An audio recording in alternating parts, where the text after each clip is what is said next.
समुंदर का खजाना। एक समय की बात है, किसी गांव में एक समुंदर था। वह समुंदर कितना ही विशाल था, उसकी अनंतता को अंत नहीं था। इस समुंदर में गहरे पानी के नीचे नाना नानी की कहानियां बसी हुई थी। एक दिन एक युवक नामक अजय ने अपने दोस्तों के साथ समुंदर के किनारे पर एक चली हुई बोट देखी। वे सोचने लगे कि क्या यहाँ पर उनको कुछ खोजने को मिलेगा। वे बोट में चढ़ गए और समुंदर की गहराई में चले गए। गहराई में जब वे समुद्री जल के नीचे नजर डाली तो उन्हें अचानक एक चमकदार संदेश मिला।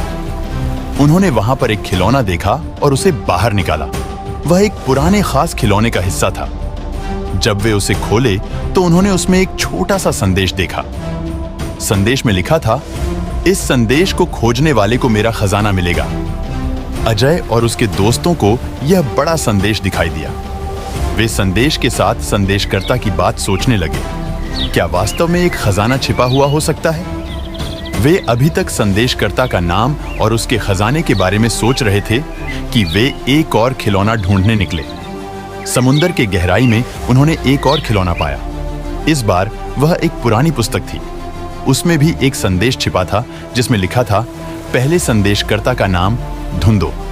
अब अजय और उसके दोस्तों को यह समझने में कुछ समय लगा कि संदेशकर्ता कौन हो सकता है। धीरे धीरे उन्हें एक ख्याल आया, क्या वह किसी लोकप्रिय पुराने या इतिहासी व्यक्ति का नाम हो सकता है? वे उस संदेश में दिए गए संकेतों का पता करने का प्रयास करने लगे। उन्होंने कई दिनों तक पुराने किताबों, इतिहासी दस्तावेजों और किस्सों की जांच की और अंततः उन्हें संदेशकर्ता का नाम मिला। संदेशकर्ता का नाम नीलांबर था। वह एक प्रसिद्ध समुद्री यात्री और खोजी था। अजय और उसके दोस्तों ने नीलांबर के नाम का पता चलने के साथ ही अजय और उसके दोस्तों की उत्सुकता और भी बढ़ गई। वे जानने के लिए उत्सुक थे कि यह खजाना क्या हो सकता है और उन्हें इसे कैसे प्राप्त करना होगा। नीलांबर के संदेश में दिए गए संकेतों का पता लगाने के बाद अजय और उसके दोस्तों ने निर्धारित किया कि वे समुंदर के गहराई में और भी अधिक खोज करेंगे। वे नीलांबर के खजाने की खोज में पूरी लगाम लगाने के लिए तैयार थे। उनकी खोज की यात्रा कठिन और रोमांचक थी। वे बार बार नीचे उतरते और नए और आश्चर्यजनक खजाने खोजते रहे। समुंदर की गहराई में वे अनेक रहस्यमय और अजीब वस्तुओं का सामना करते गए। एक दिन जब वे समुंदर के नीचे डूबी बूटी में अपनी खोज कर रहे थे तो उन्होंने एक और खिलौना पाया। इस बार वह एक छोटा सा संदेश था जिसमें लिखा था, खजाने की अंतिम छवि यहाँ है। अजय और उसके दोस्तों ने उसे खोला और उसे देखने के लिए तत्पर हो गए। संदेश में एक छवि थी जिसमें एक समुद्री गुफा दिखाई दी। वे जल्दी समझ गए कि यह छवि खजाने के स्थान का संकेत था। अजय और उसके दोस्तों ने उस गुफा की खोज शुरू की और उन्होंने समुंदर की गहराई में उसे ढूंढने का वायदा किया। बहुत मेहनत और संघर्ष के बाद वे आखिरकार उस गुफा को खोजने में सफल हुए। गुफा में वे एक बड़ा संदूक खोजे जिसमें धड़ल्ले से एक बड़ी धातु की पुरानी सी छवि चिपकी हुई थी। उन्होंने उसे खोला और उन्हें एक बड़ा संदेश मिला।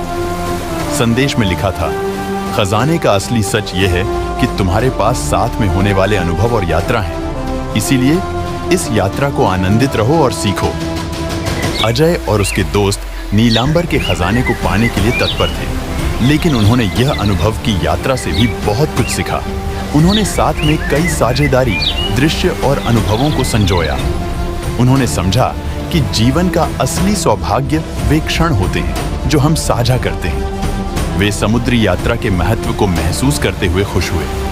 उन्होंने संदेशकर्ता नीलांबर की याद में एक छोटे समारोह का आयोजन किया और उन्हें धन्यवाद दिया।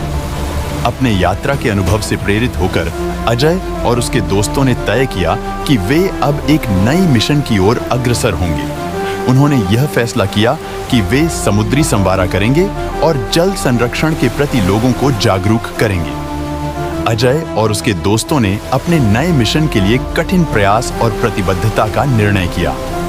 उनके संघर्षों ने उन्हें नई ऊंचाइयों की ओर ले जाया और उन्हें अद्वितीय अनुभवों का आनंद मिला। इस तरह अजय और उसके दोस्तों का समुद्र का खोज एवं समुद्री यात्रा न केवल एक खोज ही थी, बल्कि एक अनोखी और शिक्षाप्रद अनुभव भी था।